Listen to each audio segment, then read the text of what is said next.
नमस्कार, स्वागत है आपका। आपके साथ मैं हूं अमित गर्ग शुक्ला। मैं आपको बताऊंगा कहां टैंकर पलटने के बाद सोयाबीन का तेल लूटने के लिए होड़ मच गई।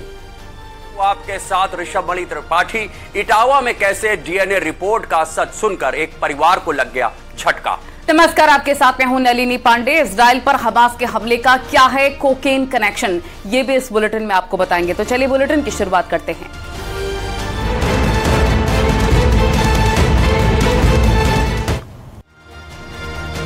मध्य प्रदेश के नरसिंहपुर में सोयाबीन तेल से भरा हुआ एक टैंकर सड़क पर पलट गया। फिर क्या था, तेल लूटने की होड़ मच गई। सड़क पर पलट गया टैंकर, तेल लूटने के लिए दौड़ पड़े लोग। देखिए, सड़क पर एक भारी भरकम टैंकर गिरा हुआ है और उसके पास लोगों का जमावड़ा लगा है। किसी के हाथ में गैलन है तो किसी के हाथ में बड़े बड़े डिब्बे। हर कोई बस टैंकर पर टूट पड़ना चाहता है। दरअसल ये मध्य प्रदेश का नरसिंहपुर है, जहां हाईवे पर सोयाबीन से भरा एक ट्रक अचानक पलट गया, जिसके बाद सड़क का इस तरह का नजारा था। सोयाबीन के तेल के टैंकर पलटने की खबर जैसे ही लोगों के कान में पड़ी, इलाके के लोग अपना सारा कामकाज छोड़कर हाईवे की तरफ दौड़ पड़े। बड़े बड़े गैलन हाथों में उठाकर सोयाबीन के तेल को भरने की होड़ सी लग गई। शोर शराबे के बीच लोग अपनी बारी के आने का इंतजार भी नहीं कर रहे थे। धक्का मुक्की भी हो गई। हर किसी को बस सोयाबीन तेल लेकर घर जाना था। कई लोग अपने गैलनों में तेल भरकर ले जाते हुए भी देखे जा सकते हैं। कई लोगों को तो तेल मिल भी गया, लेकिन इसी भीड़ में कई ऐसे लोग भी थे जिन्हें मायूसी हाथ लगी। उन्हें तेल नहीं मिल पाया क्योंकि सड़क पर पहले ही सोयाबीन का तेल फैल चुका था और जितना बचा था उसे लोग अपने साथ ले गए। दरअसल नरसिंहपुर जिले से गुजरने वाले राष्ट्रीय राजमार्ग 44 पर यह हादसा सामने आया। यह मोहवानी थाना क्षेत्र के खापा बॉर्डर की घटना है। टैंकर पलटते ही वो लीक हो गया और उसमें तेजी से तेल बहने लगा। तेल बहने के बाद भीड़ जमा हो गई और तेल लूट लिया गया। बताया जा रहा है कि टैंकर सिवनी से दतिया जा रहा था, तभी नरसिंहपुर की सीमा में प्रवेश करते ही टैंकर के टायर में अचानक ब्लास्ट हुआ। टैंकर का बैलेंस बिगड़ा और उसके बाद वहीं पर गिर गया। तेल की लूट मचते ही पुलिस को भी खबर मिल गई। बाद में पुलिस भी मौके पर पहुंची, लेकिन बड़ी मात्रा में तेल लूटा जा चुका था।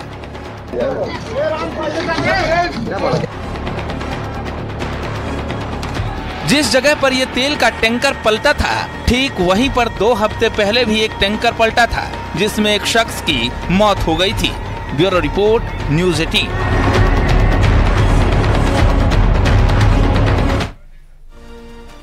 इटावा से एक बेहद चौंकाने वाला मामला सामने आया है, जहां पर एक माता पिता ने एक शव के अपनी बेटी का शव होने का दावा किया था, लेकिन जब उस शव की डीएनए रिपोर्ट सामने आई तो पूरा परिवार परेशान हो गया। देखते हैं क्या है पूरा मामला।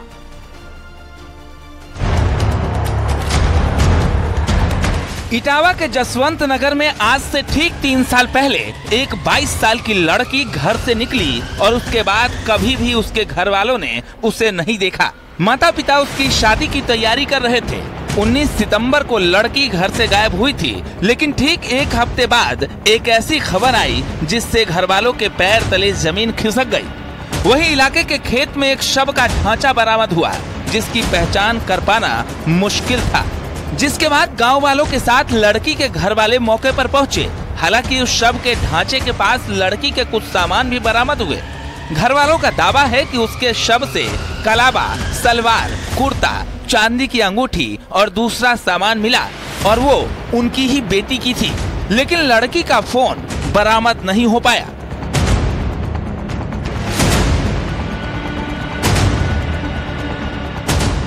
इसके बाद पुलिस के पास ये मामला पहुंच गया। पुलिस शव के ढांचे को पोस्टमार्टम हाउस ले आई, जहां उसका पोस्टमार्टम कर दिया गया।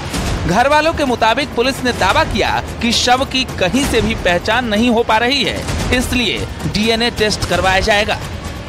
पंचनामा भर के मोचरी का ले गए, फिर हम बोली डीएनए होगी, तो डीएनए का हमने गाड़ी करी अपने हाथ से किराए की। फिर हम नकलऊ ले गए 8,000 रुपए में गाड़ी कर, फिर वहाँ से वापस ले आए। डीएनए वहाँ वही नहीं। फिर 4-5 दिन बाद फिर डीएनए गई, फिर यहाँ से डीएनए गई, वो डीएनए मेरे पक्ष में नहीं आई बिल्कुल। हम और मेरे बेटा चले आए। बाकी बाद आए के हम घर पे जब रोए तब हमने वकील साहब से फोन करो, हमने हमारा पैसा चलो और हमारा मुकदमा नहीं लिखो जा रहे। वकील साहब क्या करे, तो वकील ने कही चिंता मत करो, तुम्हारा मुकदमा लिखो जाए। फिर हमने सीओ साहब के यहाँ फोन करो, सीओ साहब के माध्यम से फिर मुकदमा यहाँ लिखो। करणवीर आए थे। हालांकि लड़की के घर वालों ने उसकी हत्या का आरोप इलाके के ही एक परिवार पर लगाया। शक जताया कि उनकी बेटी की हत्या करके शव को खेत में फेंक दिया गया। कॉल डिटेल जब मैंने मांगी, सबसे पहले मैंने कॉल डिटेल मांगी। कॉल डिटेल मैंने की जो कॉल डिटेल करेगी वही आरोपी होगा। तो कॉल डिटेल करी राम कुमार की, लड़का की मोहित गौतम। तब जब पुलिस आई पूछने के लिए, तो मैंने जब रात के 8 बजे टाइम पे आई, तो बिन के घर पे जब पूरा छापा छानबीन करी गई तो हमें बिन पे शक हुआ। इसके बाद कोर्ट की शरण ली गई। पुलिस ने शव की पहचान के लिए डीएनए जांच की प्रक्रिया को शुरू किया। इस बीच शव को पोस्टमार्टम हाउस के डीप फ्रीजर में रख दिया गया था। पिछले साल डीएनए की रिपोर्ट आई, लेकिन उसमें भी स्थिति साफ नहीं हुई। 11 महीने के बाद इसी साल जुलाई में डीएनए की रिपोर्ट आई कि वो शव उनकी बेटी का नहीं है, जिससे घर वालों को एक बार फिर तगड़ा झटका लग गया। घर वालों को यकीन ही नहीं हो रहा है कि वो उनकी बेटी नहीं निकली। मृतक लड़की के घर वालों ने पुलिस से शव को उन्हें सुपुर्द करने की मांग भी की, लेकिन पुलिस का कहना है कि जब रिपोर्ट में उनकी बेटी के होने का साक्ष्य नहीं मिले तो शव कैसे उन्हें सौंपा जाए। उनकी पहचान भी संभव नहीं थी। यद्यपि वादिया मुकदमा कहना था कि उन्होंने कपड़े और कुछ अन्य तत्वों के आधार पर पहचान किया था, जो कि बहुत सुस्पष्ट नहीं था।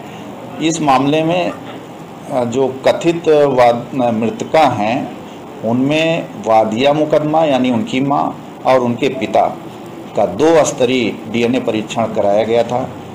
दोनों के ब्लड सैंपल भेजे गए थे और कंकाल के अंश भेजे गए थे, जिसमें वो बायोलॉजिकल माता पिता होना नहीं पाए गए हैं।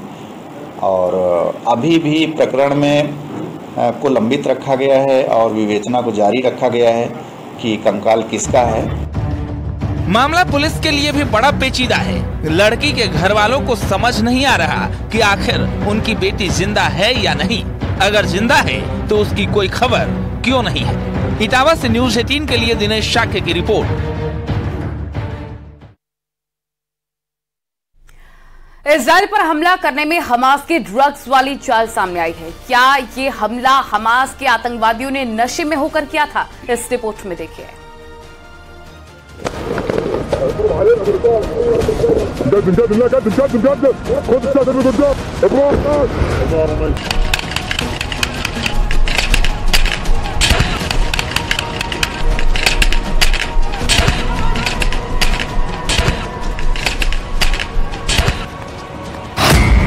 हमास का कोकेन वाला प्लान।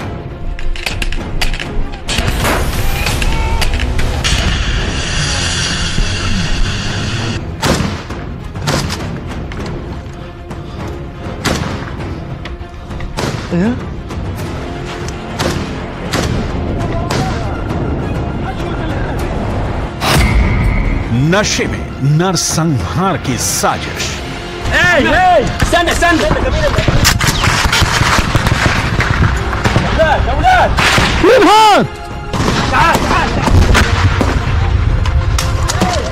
सात अक्टूबर को इजराइल में कत्लेआम के लिए हमास ने जो खूनी प्लान बनाया था वो इतना खौफनाक था कि कोई हैवान भी अपने होशो हवास में उसे अंजाम न दे पाए। शायद इसलिए हमास के कमांडरों ने अपने प्लान को अंजाम तक पहुंचाने के लिए ऐसी साजिश रची कि शैतान भी शर्मा जाए।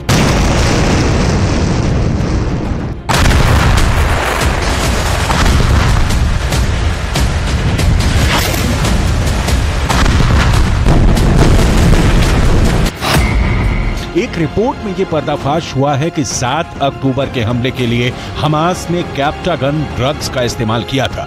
आतंकियों को इजराइल भेजने के लिए उन्हें कैप्टागन ड्रग्स की डोज दी गई थी। इजराइल की सेना ने जिन हमास आतंकियों को मार गिराया उनकी जेब से कैप्टागन ड्रग्स की गोलियां बरामद हुई थी। कैप्टागन एक साइको एक्टिव ड्रग है और ये बेसिकली समझिए ब्रांड नेम है फेनिटाइलिन का। और ये ड्रग जो है ये एम्फेटामिन लाइक ड्रग्स के ग्रुप में आता है 1960 में सबसे पहले एक जर्मनी की फार्मा कंपनी ने इसको प्रोड्यूस किया था। उसके बाद तमाम देशों ने इसको 2011 के बाद बनाना बंद कर दिया। इसका बेसिक यूज जो था अटेंशन डेफिसिट डिजॉर्डर, नार्कोलेप्सी जिनको बहुत ज्यादा नींद आती है, या फिर सीएनएस स्टिमुलेंट, अपने नर्वस सिस्टम को स्टिमुलेंट करने के लिए इसका उपयोग होता था। 2011 से करीब करीब सभी देशों ने इसका उत्पादन बंद कर दिया, बट अभी भी मिडिल ईस्ट में कई देश हैं जो इसको एक नर्वस सिस्टम स्टिमुलेंट की तरह से यूज करने के लिए इसको बना रहे हैं और इसकी स्मगलिंग भी हो रही है।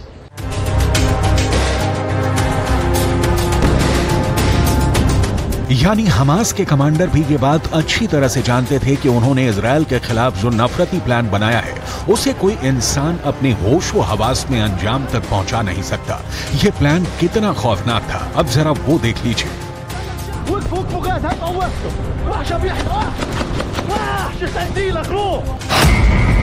हमास के आतंकियों ने एक साथ 3 रास्ते से इजराइल पर धावा बोला था। 7 अक्टूबर को एक साथ हमास के सैकड़ों आतंकी समंदर, जमीन और आसमान के रास्ते इजराइल की सीमा के अंदर दाखिल हुए थे। इजराइल की अभेद्य सुरक्षा को भेदने के लिए हमास आतंकियों ने पावर ग्लाइडर्स की मदद ली थी ताकि इजराइल के बॉर्डर पर खड़ी मजबूत दीवार को वो आसानी से पार कर जाए। हमास आतंकियों ने छोटी छोटी समुद्री बोटों पर सवार होकर आतंकी टोली बनाई थी ताकि वो समंदर के रास्ते इजराइल की सीमा में दाखिल हो पाए। यही नहीं, कई जगहों पर तो उन्होंने इजराइल के बॉर्डर पर गोलीबारी और खून खराबा करके एंट्री पाई थी।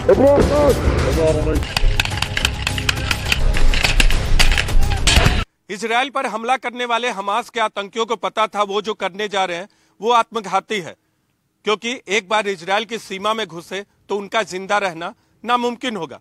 फिर भी इजराइल के खिलाफ युद्ध किया और जंग छेड़ा और हमला किया और नागरिकों की जान ली। दरअसल इसके पीछे एक ड्रग काम कर रहा था जो दिमाग बदलने के लिए हमास ने इन आतंकियों को दिया था और इसका नाम है कैप्टागन ड्रग। कैप्टागन ड्रग्स ये एक सिंथेटिक एम्फेटामिन प्रकार का उत्तेजक पदार्थ है जिसे दक्षिणी यूरोप में गुप्त रूप से बनाया जाता है। इसे गरीबों की कोकीन भी कहा जाता है। तुर्की के रास्ते से अरब मुल्कों के बाजारों में इसकी तस्करी की जाती है। मेडिकल एक्सपर्ट से समझिए कि जिस ड्रग्स की डोज हमास के आतंकियों को दी गई थी वो कैसे किसी भी इंसान को फिदायीन बना सकती है। कैप्टागन एक साइको एक्टिव ड्रग है, खास करके नर्वस सिस्टम को स्टिमुलेट करने के लिए यूज होता है। लगता है कि हमास के जो ये टेररिस्ट थे उन्होंने भी इसका कंजम्पशन किया था, जिसकी वजह से लोगों को देर तक नींद नहीं आती है और कई बार ऐसा होता है कि ब्रेन इतना स्टिमुलेट हो जाता है। एम्फेटामिन जैसे एक ड्रग है उसी की तरह सिमिलर ये वर्क करता है। फेनिटाइलिन है इसका जो केमिकल नेम है। तो ऐसा हो सकता है, ऐसा कई टेररिस्ट जो होते हैं जो लंबे समय तक जागना चाहते हैं या अपने ब्रेन को स्टिमुलेटेड रखना चाहते हैं, वो इस तरह के ड्रग का इस्तेमाल करते हैं। और हो सकता है कि हमास के जो टेररिस्ट हैं उन्होंने भी इस तरह की दवाओं का इस्तेमाल किया। आतंकियों में कैप्टागन ड्रग्स यानी गरीबों की कोकीन के इस्तेमाल की बात पहली बार साल 2005 में सामने आई। तब पता लगा था कि आईएसआईएस के आतंकी अपने प्लान को अंजाम तक पहुंचाने के लिए इसका इस्तेमाल करते थे ताकि आतंकी वारदातों के दौरान अपने मन के डर को वो दबा सके। लेकिन धीरे धीरे गरीबों की कोकीन का प्रचलन अरब के दूसरे आतंकी संगठनों तक फैला और अब लेबनान से लेकर सीरिया तक के आतंकी संगठनों के गरीबों की कोकीन कही जाने वाली कैप्टागन ड्रग्स का प्रोडक्शन और डिस्ट्रीब्यूशन अपने हाथों में ले लिया है।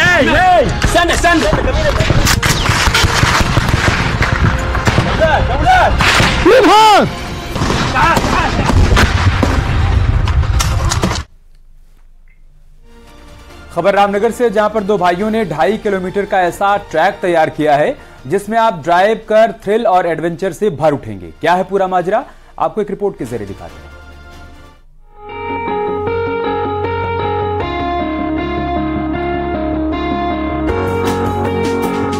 अगर आपको ड्राइविंग का शौक है और आप इस ड्राइविंग पे रोमांच की हद तक जाना चाहते हैं तो कॉर्बेट के पास बने इस ट्रैक पे चले आइए। कीचड़, ऊंचे पहाड़, गड्ढे और टायरों से बनाई गई रोड आपको एडवेंचर की उस छोर तक ले जाएगी जिसकी आपने कल्पना भी नहीं की होगी। You're in Ramnagar and you've been to the Jim Corbett Park. Make sure you come and check out Corbett Track and Trail, where you can do insane off-roading next to the guava plantation. up and down, round and round in lovely jeeps. It's a lot of fun. Yes, we had. I could not believe. We were able to go on these really like very high hills with the car. Amazing. Never tried that. And I. Corbett के पास उत्तराखंड का ये अकेला ऐसा track है जहां आप इस तरह की ड्राइविंग का मजा ले सकते हैं। यहाँ कई गाड़ियों की कंपनियां तो कार्यक्रम करती ही हैं। साथ ही ये पर्यटकों और स्थानीय लोगों के बीच भी लोकप्रिय होता चला जा रहा है। इस ऑफ रोड ड्राइविंग के साथ ही आप यहाँ गांव की रसोई में लाजवाब व्यंजनों का स्वाद भी ले सकते हैं। हमारे इस ऑफ रोडिंग ट्रैक में मेरे साथ पवन दोसांझ है, हमारे बड़े भाई, और हमने मिलके ये ऑफ रोडिंग ट्रैक बनाया। साथ में हमारा रेस्टोरेंट है गांव की रसोई। ये भाई साहब अप्रोक्सीमेटली 5 एकड़ में है ये ट्रैक और 2.5 किलोमीटर प्लस है ये ट्रैक। थ्रिल और एडवेंचर से भरपूर ऑफ रोड ड्राइविंग यहाँ के लिए एकदम नया अनुभव है। इस अनुभव को महसूस करने के लिए मजबूत दिल की जरूरत है। यदि आप इसके लिए तैयार हैं, तो गांव की रसोई भी आपके स्वागत में खड़ी है। न्यूज़ 18 के लिए रामनगर से गोविंद पाटनी की रिपोर्ट।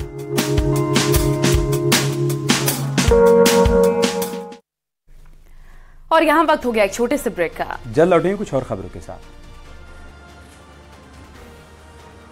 ब्रेक लेंगे।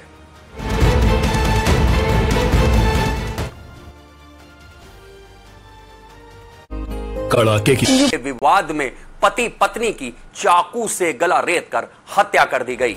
हत्या का आरोप चाचा पर है। चाचा ने खुद ही थाने में जाकर सरेंडर किया। भगतपुर के परशुपुरा की है ये पूरी घटना।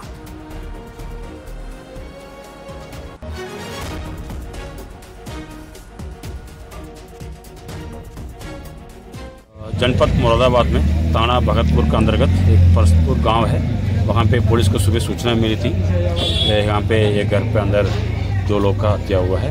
वो उसके बाद में पता चला पुलिस के जांच में उसका चाचा ने अपना भतीजा और उसका पत्नी का उन्हें रात में उनका मार दिया है। उसके बाद पुलिस ने डेड बॉडी का कब्जा में ले लिया और उसके बाद पीएम के लिए भेज दिया। बाकी जो घटना का मोटिव है सब पुलिस जांच करे, सभी मामलों में जांच करवा रहा हम लोग।